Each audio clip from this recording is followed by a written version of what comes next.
حضور اکرم صلی اللہ علیہ وسلم کا ارشاد ہے، دین خیر خواہی کا نام ہے، بھلائی کا نام ہے، سب کی بھلائی چاہنا، پوری دنیا کے لیے، پوری انسانیت کے لیے بھلا چاہنا۔ یعنی دیندار ہونے کا مطلب یہ ہے کہ ہمارے ہر عمل سے، ہماری ہر بات سے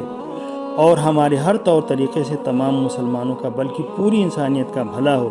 سب کے لیے خیر خواہی میں یہ چیز بھی شامل ہے کہ جو اپنے لیے پسند ہو وہی دوسروں کے لیے بھی، بڑوں کی عزت کرنا، چھوٹوں کے ساتھ شفقت اور ہمدردی، وہ خوش تو ہم خوش، وہ پریشان اور غمزدہ تو ہم بھی پریشان اور فکر مند ہوں، ان کے درد کو محسوس کریں اور ان کی پریشانی کو دور کرنے کے لیے ویسے ہی فکر کریں جیسی فکر اور کوشش ہم اپنے لیے کرتے ہیں۔ بھلائی کا ایک بڑا اور اہم کام یہ بھی ہے کہ ہمارا مسلمان بھائی اگر ہم سے کوئی رائے مشورہ چاہے تو ہم اس کو ایسا مشورہ دیں جس میں اس کی دین و دنیا دونوں کا فائدہ ہو۔ وہ مصیبت میں پکارے تو ہم اس کی آواز پر لبیک کہیں